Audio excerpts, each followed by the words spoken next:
اعوذ باللہ من الشیطان الرجیم بسم اللہ الرحمن الرحیم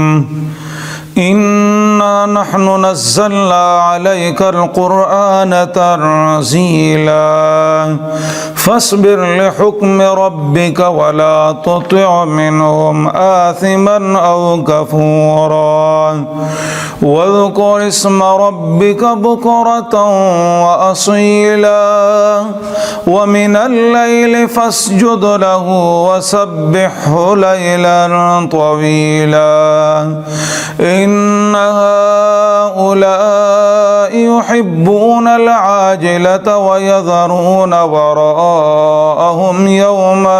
ثقيلا نحن خلقناهم وشددنا أسرهم وإذا شئنا بدلنا أمثالهم تبديلا إن هذه تذكرة فمن شاء اتخذ إلى ربه سبيلا وما تشاءون إلا أن يشاء الله إن الله كان عليما حكيما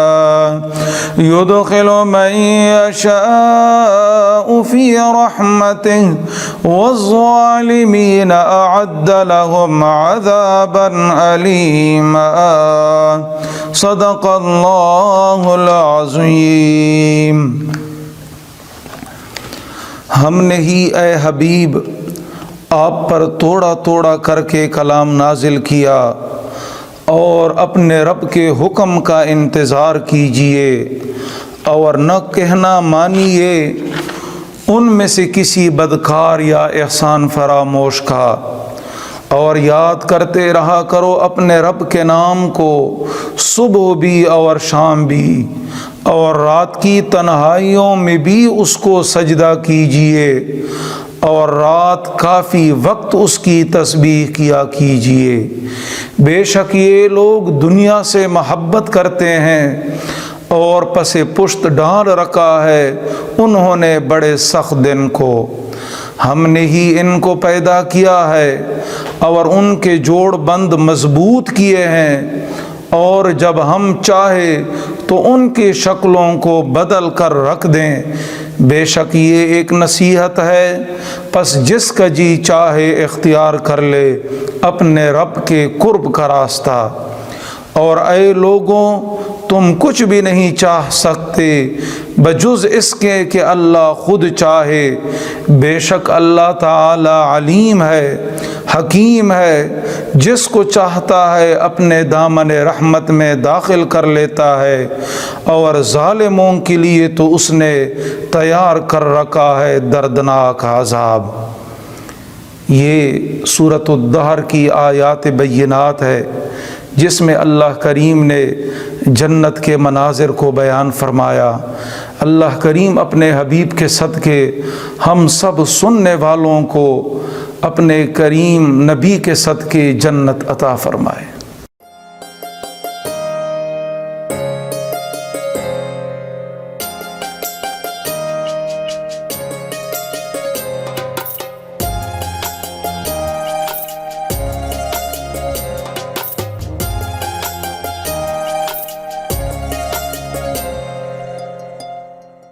بسم اللہ الرحمن الرحیم والصلاة والسلام علی سید الانبیاء والمرسلین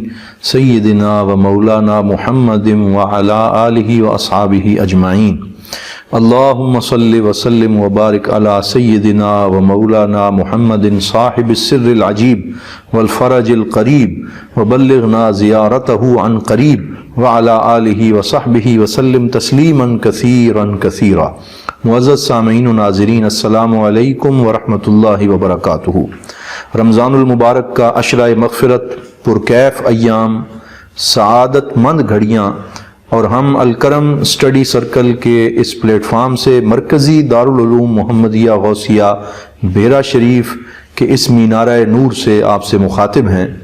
دعا ہے اللہ رب العزت پوری امت مسلمہ کو اور پوری انسانیت کو اس وبا سے معافی عطا فرمائے اور پھر سے ہمیں اسلام کی اور عبادات کی وہی بہاریں نصیب فرمائے جو پہلے رمضان المبارک میں ہم لطف اندوز ہوتے رہے ہیں۔ حضرات محترم، گزشتہ درس حدیث میں ہم نے علم حدیث اور علم تاریخ کے درمیان پائے جانے والے کچھ فروق اور امتیازات کی طرف اشارہ کیا تھا کہ جن کی بنیاد پر علم حدیث کو جو شرف اور امتیاز حاصل ہے وہ علم تاریخ کو نصیب نہیں ہے، اور اس سے ہماری مراد علم الجرح والتعدیل ہے، علم الرجال ہے، علم دراست الاسانید ہے، اور اس کے ساتھ ساتھ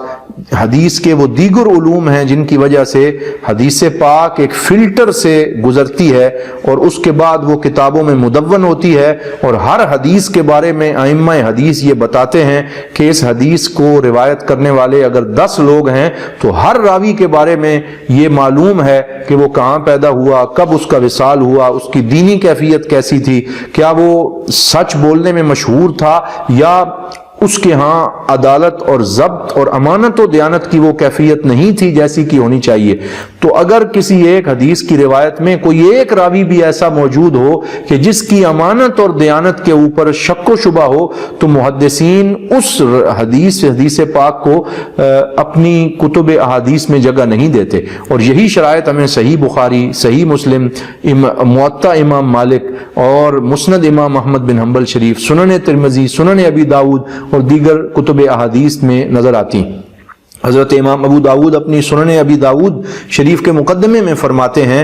کل حدیث سکت عنہ فہو صحیح، کہ ہر وہ حدیث جس کو اپنی اس کتاب میں لکھنے کے بعد میں خاموش رہا تو سمجھ لینا کہ وہ حدیث روایت و درایت کے تمام اصولوں پر میری طرف سے پوری اتری ہے، اور میں نے پوری کوشش کے ساتھ اس کو اپنی پوری تحقیق کے بعد اس میں شامل کیا ہے، اور وہ حضور صلی اللہ علیہ وسلم کی صحیح حدیث۔ اور جہاں بھی حدیث پاک کے راوی میں یا روایت میں کچھ نقص یا کوئی کلام موجود ہے تو وہ اس کی طرف میں نے حدیث ذکر کرنے کے بعد اشارہ کر دیا۔ تو اس امانت اور دیانت کے ساتھ تمام محدثین نے حدیث پاک کی خدمت کی ڈیوٹی سر انجام دی ہے، لیکن کتب تاریخ میں رتب و یابس کا ایک انبار لگا ہوا ہے، اور ایسی ایسی من گھڑت روایات اور اتنی دشنام ترازیاں اور اس قدر بغض اور عناد سے بھری ہوئی باتیں ہمیں بعض تاریخ کی کتابوں میں نظر آتی ہیں کہ جن کو بنیاد بنا کر بعد بد باطن لوگوں نے امت کے اندر فتنے کھڑے کر دیے ہیں۔ میں پورے وثوق سے کہتا ہوں کہ آپ اپنے اس وقت کے منظرنامے کے اوپر نظر ڈالیں، سوشل میڈیا کو دیکھیں، دیگر ممالک سے اسلام کے نام پہ گفتگو کرنے والے لوگوں کا ایک جائزہ اور سروے اگر آپ کریں تو جہاں پر بھی آپ کو کوئی بندہ ہیٹ سپیچ کرتا ہوا نظر آئے گا، فتنے ابھارتا ہوا نظر آئے گا، اسلاف امت پر تان کرتا ہوا نظر آئے گا، امت کے متفق علیہ روایات کی دجیاں بکھیرتا ہوا نظر آئے گا، تو آپ دیکھیں گے کہ وہ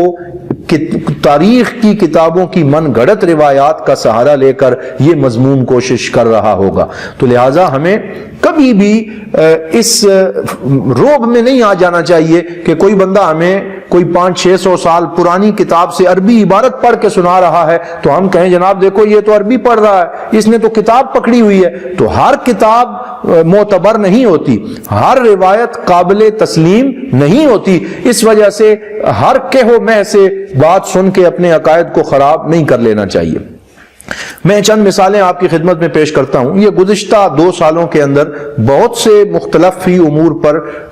جو ہے وہ ایک فتنہ کھڑا کیا گیا، اور سوشل میڈیا کے اوپر بہت سے امت مسلمہ کے نوجوانوں کے ذہن خراب کرنے کی ایک مذموم سازش اور سوچی سمجھی منصوبہ بندی کی گئی۔ کبھی باغ فدق کا مسئلہ جو ہے اسے بنیاد بنا کے صحابہ کرام کے بارے میں ایک پوری کمپین لانچ کر دی جاتی ہے ان کے خلاف، اسی طرح حدیث کرتاس کو بنیاد بنا لیا جاتا ہے۔ پھر اس کے بعد اور بہت سے ایسے مسائل ہیں کہ جن کے اوپر اگر آپ ان لوگوں کے سورسز پیچھے جا کے دیکھیں کہ کہاں سے یہ بات لے کے آ رہے ہیں تو آپ دیکھیں گے کہ کوئی تاریخ کی کتاب اور کوئی ایسا جو ہے وہ غیر معروف اور مجہول حوالہ آپ کو نظر آئے گا کہ جہاں سے وہ سارے کی ساری نفرت جو ہے اس کو نکال کر امت مسلمہ کے نوجوانوں کے سینوں میں ڈالنے کی کوشش کی جا رہی ہوتی ہے. تو لہٰذا ہمیں پوری کوشش کے ساتھ امت مسلمہ کے اندر ایسی مذموم کوشش کرنے والے افراد کا منہ بند کرنے کے لیے آواز حق بلند کرنی چاہیے. میں ایک اور بات بھی یہاں گزارش کرنا چاہوں گا. ہم نے دیکھا کہ گزشتہ دنوں انجینئر مرزا کے نام سے ایک بندہ جو ہے اس نے ایک پوری کمپین لانچ کی، اور صرف اس خوشی میں کہ میرے فالورز بہت زیادہ ہیں، مجھے 50 لاکھ یا پتہ نہیں کتنے لاکھ لوگ جو ہے وہ لائک کرتے ہیں اور میرے پیج کے اوپر وہ میرے ساتھ شریک ہیں، تو اس لیے اب میں جو بھی کہوں وہ قابل تسلیم ہونا چاہیے، میں جو بات بھی کروں وہ حرف آخر ہونی چاہیے. اور پھر اس غرور اور تکبر میں مبتلا ہو کے اس بندے نے امت مسلمہ کے بزرگان دین پر ہاتھ صاف کرنا شروع کیا. پہلے سیدنا داتا علی حجویری رحمۃ اللہ تعالی علیہ کے بارے میں لوگوں کے دلوں میں نعوذ باللہ نفرت بھرنی شروع کی، پھر شیخ فرید الدین عطار کے بارے میں، پھر پیر سیدنا پیر میر علی شاہ صاحب کے بارے میں، اور اس کے علاوہ بے شمار بزرگان دین، حضرت خواجہ معین الدین چشتی اجمیری، اور جتنے بھی آپ کو بزرگان دین کے نام آپ لیتے چلے جائیں گے آپ کو پتہ چلے گا کہ اس نے کس طریقے سے ایک کمپین لانچ کی اور سوچی سمجھی منصوبہ بندی کے تحت ان کے بارے میں بے بنیاد روایات کو بنیاد بنا کے لوگوں کے ذہن خراب کرنے شروع کر دیے. اور جب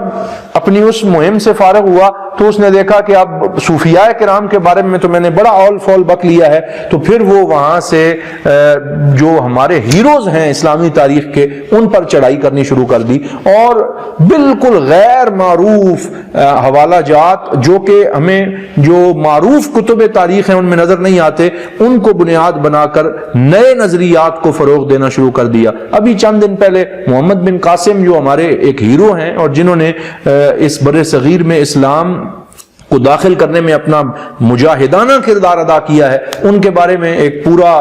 پروپیگنڈا کر دیا اور کہنے لگا جی وہ محمد بن قاسم جو ہے وہ تو بنو امیہ سے تھا، اس لیے کیونکہ وہ بنو امیہ سے تھا اس کا جرم یہ ہے ہم اس کی کوئی نیکی جو ہے وہ تسلیم نہیں کریں گے. اور اس نے وہ یہاں راجہ داہر سے لڑنے نہیں آیا تھا بلکہ وہ تو در حقیقت یہاں نعوذ باللہ سادات کو قتل کرنے آیا تھا، اور وہ حجاج بن یوسف کا رشتہ دار تھا، تو کیونکہ اس کی حجاج بن یوسف سے رشتہ داری تھی لہٰذا اس کی کوئی نیکی جو ہے وہ ہمارے لیے قابل قبول نہیں ہے. تو اپنے ہیروز کے بارے میں، اپنے اسلاف کے بارے میں جن کی بہت بڑی خدمات ہیں، جو بندہ ان کے بارے میں لوگوں کے دلوں میں زہر بھر رہا ہو اس کی اس غلطی اور اس نفرت انگیز رویے کی نشاندہی کرنا یہ علماء کرام کی اولین ذمہ داری ہے کہ وہ لوگوں کو بتائیں کہ یہ رانگ نمبر ہے، یہ ایک ایسا بندہ ہے جو آپ کے نظریات پر حملے کر رہا ہے، جو بزرگان دین کی سیرت کو مشکوک بنانے کی کوشش کر رہا ہے، اور یہ اس حدیث پاک کے زمرے میں آتا ہے جس میں حضور نبی رحمت صلی اللہ تعالی علیہ وسلم نے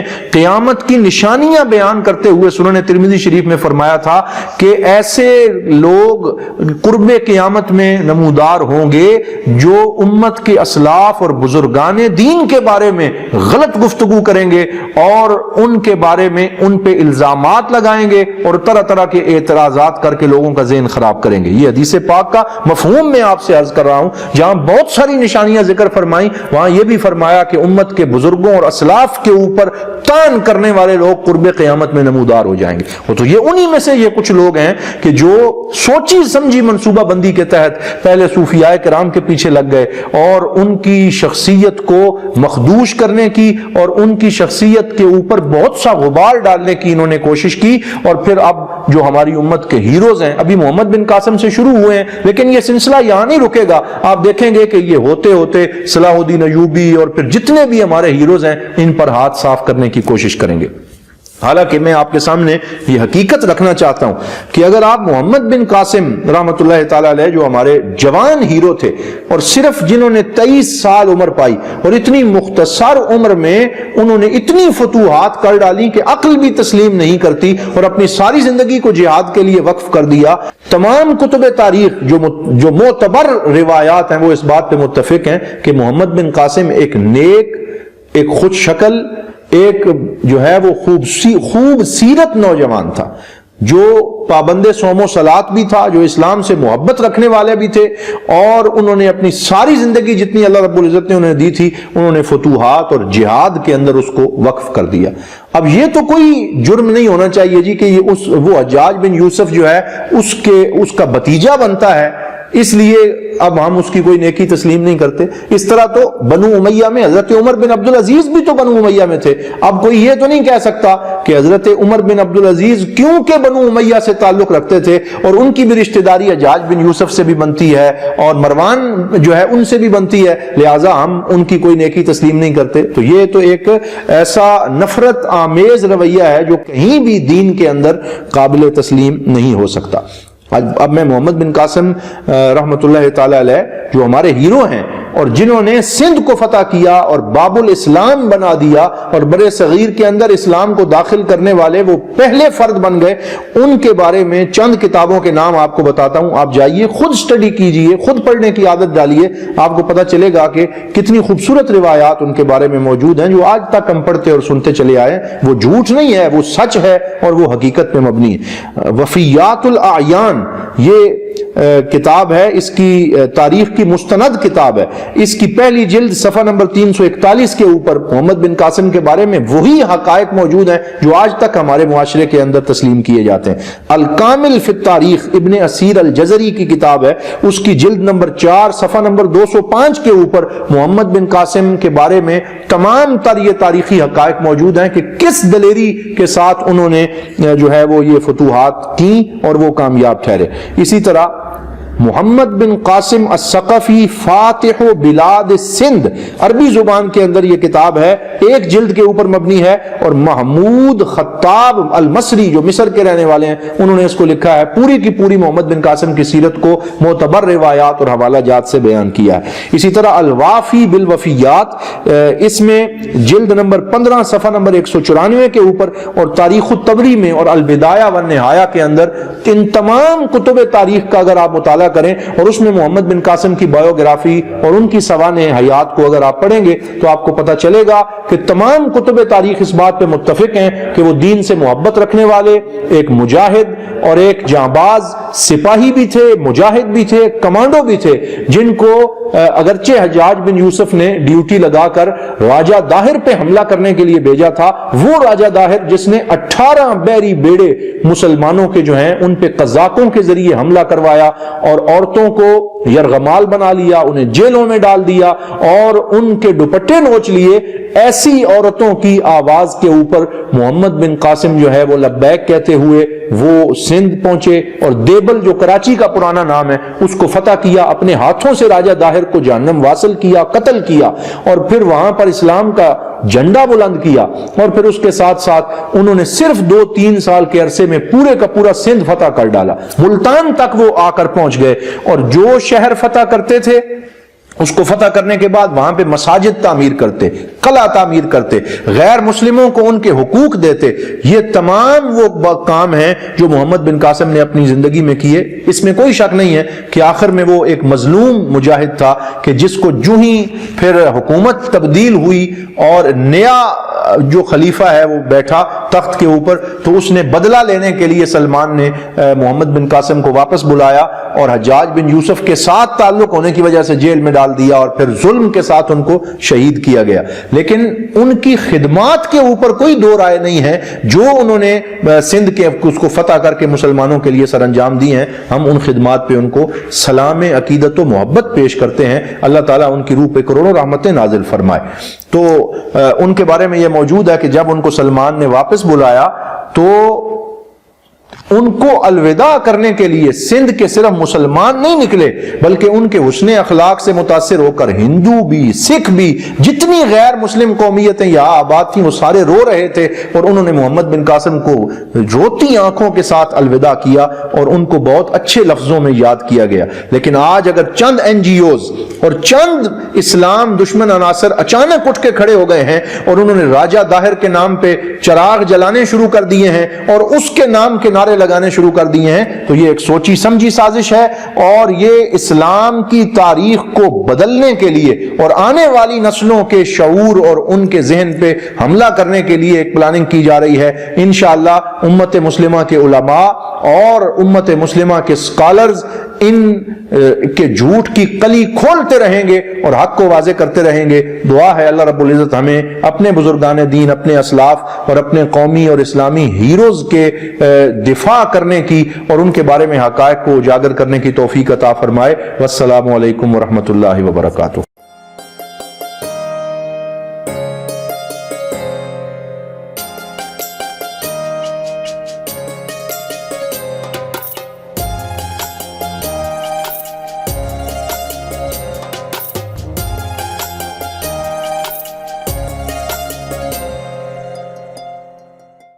اعوذ باللہ من الشیطان الرجیم، بسم اللہ الرحمن الرحیم۔ ناظرین اکرام، السلام علیکم ورحمۃ اللہ وبرکاتہ۔ مرکزی دارالعلوم محمدیہ غوثیہ بحیرہ شریف سے پروگرام ضیاء شریعت میں آپ کے سوالات کے جوابات کے ساتھ ایک دفعہ پھر آپ کی خدمت میں حاضر ہوں۔ آج کے پروگرام میں ہم فوتگی کے موقع پر پکائے جانے والے کھانے اور دیگر رسومات کے حوالے سے گفتگو کریں گے۔ کچھ دوست و احباب نے اس حوالے سے واٹس ایپ کے ذریعے سوالات بھیجے ہیں، تو آج انہی سوالات کا اور انہی رسومات کا جائزہ لیں گے۔ ہمارے ہاں اس حوالے سے بہت سی غیر شرعی رسومات کہہ لیں موجود ہیں۔ سب سے پہلے فوتگی کے موقع پر پکائے جانے والے کھانے اور دعوتوں کا اہتمام، اس کی شرعی حیثیت کیا ہے، اس کا جائزہ لیتے ہیں۔ ہمارے ہاں فوتگی کے موقع پر سب سے پہلا جو کھانا پکایا جاتا ہے اسے کڑوی روٹی بھی کہتے ہیں، اور ہمارے ہاں گجرات کے علاقے میں اسے کوڑا وٹا کہا جاتا ہے، دیگر علاقوں میں اس کے مختلف نام ہیں۔ اور وہ کھانا جنازہ جو پڑھنے والے آتے ہیں ان کے لیے ہوتا ہے، اور جو مہمان ہوتے ہیں ان کے لیے اہتمام کیا جاتا ہے، اور وہ برادری کے چند گھر مل کے یا ہمسائے مل کے وہ کھانا تیار کرتے ہیں، اور اس کھانے کا اہتمام کیا جاتا ہے، اور پھر وہ کھانا تقسیم کیا جاتا ہے۔ تو یہ کڑوی روٹی یا کوڑا وٹا، یہ تو حدیث پاک سے اس کا ثبوت ہے کہ جب حضرت جعفر بن ابی طالب رضی اللہ تعالیٰ عنہ جنگ موطا میں شہید ہوتے ہیں اور ان کی شہادت کی اطلاع ان کے گھر والوں تک پہنچتی ہے، تو ان کے گھر میں غم کی کیفیت ہوتی ہے، تو رسول اکرم صلی اللہ علیہ وآلہ وسلم اپنے اہل خانہ سے ارشاد فرماتے ہیں کہ جعفر کے گھر والوں کے لیے کھانا تیار کرو، کیونکہ وہ اس وقت غم کی کیفیت میں ہیں اور کھانا پکانے کی وہ استطاعت نہیں رکھتے۔ تو اس حدیث سے کڑوی روٹی یا کوڑے وٹے کا ثبوت ملتا ہے کہ جن کے گھر میں فوتگی ہوتی ہے وہ غم کی حالت میں ہوتے ہیں، اور کھانا پکانا یا کھانا کھانا وہ اس طرف ان کا ذہن نہیں ہوتا، تو اس لیے یہ برادری، رشتہ دار، ہمسائے، یہ ان کی ذمہ داری ہے کہ وہ اس غم کی کیفیت میں ان کا ساتھ دیں، کھانا تیار کر کے ان کو بھی کھلانے کی کوشش کریں، اور جو دور دراز سے ان کے ہاں مہمان آئے ہیں ان کے لیے بھی وہ کھانا تیار کیا جائے۔ لیکن یہاں ایک بات مد نظر رکھنا بہت ضروری ہے، اور جس کو عام طور پہ پیش نظر نہیں رکھا جاتا، کہ یہ کھانا کس کے لیے کھانا جائز ہے اور کس کے لیے منع ہے۔ تو اس کو بڑے واضح انداز میں ہمارے فقہاء نے، علماء نے، امام احمد رضا خان فاضل بریلوی رحمۃ اللہ تعالیٰ علیہ نے فتاوی رضویہ میں اور احکام شریعت کے اندر بڑے واضح انداز میں اس کو بیان کیا ہے کہ یہ جو کڑوی روٹی یا کوڑے وٹے کا کھانا ہے، یہ میت کے اہل خانہ کھا سکتے ہیں، اور اس کے علاوہ دور دراز سے آنے والے وہ مہمان کہ جنہوں نے ادھر ہی قیام کرنا ہے وہ کھا سکتے ہیں، یا جو جنازہ پڑھنے کے بعد واپس گھروں کو روانہ ہوں گے لیکن گھر پہنچنے کے بعد وہ گھر میں کھانا وغیرہ تیار کرنے کا اہتمام نہیں کر سکتے، اور ایسے وقت میں وہ گھر پہنچیں گے کہ جس وقت وہ کھانا تیار نہیں کر سکتے، تو ان کے لیے یہ کھانا جائز ہے۔ اس کے علاوہ جتنے بھی افراد ہیں کہ جو گھر پہنچ کے کھانا تیار کر سکتے ہیں یا اسی گاؤں کے رہنے والے ہیں، ان کے لیے وہ کھانا بالکل جائز نہیں ہے۔ اور یہ بھی روایات میں آتا ہے کہ فرمایا گیا کہ میت کے گھر کا کھانا دل کو مردہ کر دیتا ہے، تو اس لیے یہ پیش نظر رکھیں کہ مہمان حضرات کھائیں، اہل خانہ کھائیں، اور وہ مہمان جو دور دراز سے ہیں اور گھر واپس جا کے اپنے گھر میں وہ کھانا تیار نہیں کر سکتے، یہ صرف انہی کے لیے کھانا جائز ہے۔ ہر خاص و عام کے لیے جو اعلان کر دیا جاتا ہے جنازے کے بعد کہ کھانا تیار ہے اور کھانا کھا کر جائیں، اور ہر ایک کو بازو سے پکڑ پکڑ کے زبردستی کھلایا جاتا ہے، تو یہ درست نہیں ہے۔ اور بعض لوگ اسے نفلی صدقہ بھی کہتے ہیں، تو یہ بھی نفلی صدقے کا خام خواہ اسے نام دے لینا یہ بھی درست نہیں ہے۔ اسی طرح 3 دن تک میت کے گھر میں دعوت کا اہتمام بھی بالکل منع ہے، کیونکہ دعوت خوشی کے موقع پہ ہوتی ہے، فوتگی کے موقع ایک غم کا موقع ہوتا ہے، تو غم کے حالات میں دعوت کا اہتمام یہ شرعاً جائز نہیں ہے۔ تو اس لیے فوتگی کے بعد 3 دن تک میت کے گھر میں دعوت کا اہتمام کرنا بالکل منع ہے۔ ہمارے معاشرے میں یہ چیز بھی ہے کہ پہلے دن کے کھانے کو کڑوی روٹی یا کوڑا وٹا کے نام سے پکایا جاتا ہے، اور پھر دوسرے دن اس گھر میں جو بیٹیاں بیاہی ہوتی ہیں ان کے گھر والے، ان کے والدین وہ کھانا، اکثر علاقوں میں یہ رواج ہے کہ فوتگی والے گھر میں جن کی بیٹیاں بیاہی ہوئی ہوتی ہیں وہ کھانا پکاتے ہیں، یا کوئی اور رشتہ دار وہ کھانا تیار کرتا ہے، اور پھر ساری برادری کو باقاعدہ دعوت دی جاتی ہے کہ آپ نے کھانا یہیں پہ آ کے کھانا ہے، تو وہ دعوت بھی بالکل شرعاً ناجائز ہے، اس کا اہتمام نہیں ہونا چاہیے۔ اور پھر تیسرے دن جسے کل کا دن کہا جاتا ہے، اس دن اکثر اوقات میت کے گھر والے ہی کھانے کا اہتمام کرتے ہیں، اور پھر پوری برادری کو اس کی دعوت دی جاتی ہے کہ ہمارے ہاں آپ نے کھانا کھانا ہے، اور پھر اگر کوئی کھانے نہ آئے تو اس سے باقاعدہ ناراضگی کا اظہار کیا جاتا ہے۔ تو دعوت کرنا فوتگی کے موقع پر یہ بالکل شرعاً ناجائز ہے، دعوت نہ کی جائے اور نہ ہی اس دعوت میں شرکت کی جائے۔ 3 دن کے بعد ایصال ثواب کی نیت سے اگر کوئی کھانا تیار کیا جاتا ہے اور اس میں ہر خاص و عام کو اگر شامل کیا جائے، فقراء و مساکین کو اگر شامل کیا جائے، تو پھر وہ ایصال ثواب کی نیت سے پکایا گیا کھانا وہ ہر ایک کے لیے کھانا جائز ہے۔ اور اس میں بھی یہ مد نظر رکھنا چاہیے اور یہ کوشش ہونی چاہیے کہ اس میں زیادہ سے زیادہ فقراء و مساکین کو شامل کیا جائے۔ یہ بھی دیکھنے میں آیا ہے کہ برادری کے امیر حضرات تو وہ کھانا شوق سے کھا رہے ہوتے ہیں،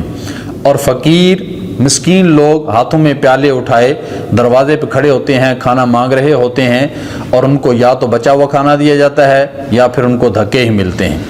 تو اس لیے ایصال ثواب کی نیت سے اگر کھانا تیار کیا جائے تو اس میں کوشش یہی ہونی چاہیے کہ ضرورت مند، حاجت مند، فقیر، مسکین جو ہیں انہیں کو اس کھانے میں شامل کیا جائے۔ تو اس لیے فوتگی کے موقع پر ہر کھانا جائز نہیں اور ہر کھانا منع بھی نہیں ہے۔ پہلے 3 دن دعوت کا اہتمام کرنا منع ہے، اور اس کے بعد جو ایصال ثواب کی نیت سے پکایا جائے کھانا وہ جائز ہے۔ پھر یہ بھی ہے کہ بعض علاقوں میں یہ ہوتا ہے کہ جب بندہ فوت ہوتا ہے تو اس کے ناخن کاٹے جاتے ہیں اور اس کی داڑھی کاٹی جاتی ہے، اور باقاعدہ شیو بھی بعض علاقوں میں کر دی جاتی ہے، زیر بغل اور زیر ناف بال وہ بھی کاٹے جاتے ہیں، کنگھی کی جاتی ہے، سرما لگایا جاتا ہے۔ تو یہ چیزیں بھی بالکل ناجائز اور ممنوع ہیں۔ جب ایک انسان فوت ہوتا ہے تو اس کا جسم ہمارے پاس امانت ہے اللہ تعالیٰ کی، ہم نے جوں کا توں اسے اللہ کی بارگاہ تک پہنچانا ہے اور قبر میں دفن کرنا ہے اسے۔ تو فوتگی کے بعد میت کو کنگھی کرنا، اس کے سر کے بال کاٹنا، اس کے داڑھی کے بال کاٹنا اور اس کے زیر ناف یا زیر بغل بال کاٹنا، ناخن کاٹنا، یہ سارے کے سارے کام منع ہیں۔ اور اگر ناخن کاٹے جائیں یا بال اس کے جسم سے اتارے جائیں تو اس کو کفن کے اندر رکھ کے ہی دفن کرنا یہ ضروری ہے، تو اس لیے یہ چیزیں بھی منع ہیں۔ پھر یہ بھی ہے کہ تدفین میں بلا وجہ تاخیر کرنا، یہ بھی بڑا عام رواج ہے کہ میت کو غسل دے کے تو اسے رکھ دیا جاتا ہے کہ فلاں رشتہ دار فلاں علاقے سے چل پڑا ہے تو اس کے آنے تک نہ جنازہ ہوگا نہ تدفین ہوگی۔ اور بعض دفعہ جنازہ پڑھ کے قبر کے کنارے پہ میت رکھ دی جاتی ہے کہ اس کا بیٹا آ رہا ہے، اس کا دوست آ رہا ہے، اس کا فلاں رشتہ دار آ رہا ہے، وہ آئے گا، وہ چہرہ دیکھے گا تو پھر اس کے بعد اسے دفن کیا جائے گا۔ تو یہ بھی بلا وجہ تاخیر ہے اور اس کی بھی شرعاً کوئی گنجائش نہیں اور نہ ہی یہ جائز ہے، بلکہ اللہ کے حبیب علیہ الصلوۃ والسلام نے ارشاد فرمایا کہ تمہارا بھائی جب فوت ہوتا ہے تو اگر وہ جنتی ہے تو اسے جلد اس کے ٹھکانے تک پہنچاؤ، اور اگر وہ گناہگار ہے تو اس بوجھ کو جلدی اپنے کندھوں سے اتارو۔ تو اس لیے میت کی تدفین میں، تجہیز و تکفین میں جلدی کرنا یہ سنت ہے اور اسی کا حکم ہے، اور بلا وجہ تاخیر کرنا یہ بھی ناجائز اور ممنوع ہے۔ پھر بعض علاقوں میں یہ ہے کہ تدفین کے بعد قبر کے سرہانے پر آگ جلا دی جاتی ہے اور 3 دن تک پوری رات وہاں پہ آگ جلائی جاتی ہے۔ بعض علاقوں میں نے سنا ہے کہ قبر پر ایک بلب روشن کر دیا جاتا ہے اور یہ 3 دن تک بلب روشن رہتا ہے اور 3 راتوں تک قبر کے کنارے، قبر کے سر کے کنارے آگ جلا دی جاتی ہے۔ تو یہ بھی بالکل حرام ہے۔ ہم تو دن رات دعا کر رہے ہوتے ہیں کہ مولا ہمارے اس مرنے والے کو جنت عطا فرما، جہنم کے عذاب سے بچا، جہنم کی آگ کے عذاب سے بچا، اس کی قبر کو جنت کے باغوں میں سے باغ بنا۔ تو اس کے سرہانے آگ جلا دینا یہ کہاں کی دانش مندی ہے؟ تو یہ بھی بالکل ناجائز اور ممنوع ہے۔ پھر ہمارے ہاں تعزیت کے موقع پر آنے والے کچھ احباب ایسے کلمات بولتے ہیں کہ جو بالکل انتہائی ناپسندیدہ ہیں، بڑے خطرناک ہیں، بلکہ کفر تک لے جاتے ہیں۔ مثلا بعض دفعہ یہ کہہ دیا جاتا ہے کہ اس کے ساتھ تو بڑا ظلم ہوا کہ یہ دنیا سے چلا گیا عین جوانی کے عالم میں، کہ جب اس کے کھانے کے دن تھے تو یہ دنیا سے چلا گیا، اس کے ساتھ بڑا ظلم ہوا۔ تو اسے دنیا سے لے جانے والا رب تعالی ہے، تو اس کا مقررہ وقت آیا، وہ اپنے مقررہ وقت پر دنیا سے گیا، تو اس چیز کو ظلم کہنا یہ بالکل ناجائز ہے۔ ایسے کلمات اپنی زبان پر نہ لائیں کہ یہ اتنے خطرناک کلمات ہیں کہ جو ہمیں کفر تک لے جاتے ہیں۔ تو اس لیے اس کے ساتھ ظلم ہوا یا اللہ تعالیٰ کو اس پر رحم نہ آیا، اس پر ترس نہ آیا، اس کے بچوں پر ترس نہ آیا، تو اس قسم کے کلمات بالکل نہیں بولنے چاہیے۔ یہ خطرناک کلمات ہیں اور کفر تک لے جاتے ہیں۔ پھر یہ سوال بھی بہت زیادہ دوستو احباب نے پوچھا ہے کہ اگر قبر کی چھت گر جاتی ہے، پڑیاں ٹوٹ جاتی ہیں اور مٹی اندر گر جاتی ہے تو اب اس قبر کا کیا کریں؟ کیا اس قبر کو کھول سکتے ہیں؟ کھول کے پڑیاں دوبارہ ڈال کے چھت دوبارہ بنا کے اس قبر کو درست کیا جائے؟ تو اس حوالے سے یہ ذہن میں رکھیں کہ دفن کرنے کے بعد اس قبر کو کھولنا اور میت کو نکالنا یہ بالکل حرام ہے۔ کسی صورت میں بغیر کسی شرعی ضرورت کے قبر کو نہیں کھولا جا سکتا۔ تو اس لیے اگر قبر گر جاتی ہے، پڑیاں ٹوٹ جاتی ہیں، تو اوپر سے مزید مٹی ڈال کے اس قبر کو درست کر دیا جائے، میت کو نہ کھولا جائے۔ تو یہ بھی بات ذہن میں رکھے۔ تو اللہ تعالیٰ کی بارگاہ میں دعا ہے کہ وہ ہم سب کو سمجھنے اور عمل کرنے کی توفیق عطا فرمائے۔ والسلام علیکم ورحمۃ اللہ وبرکاتہ۔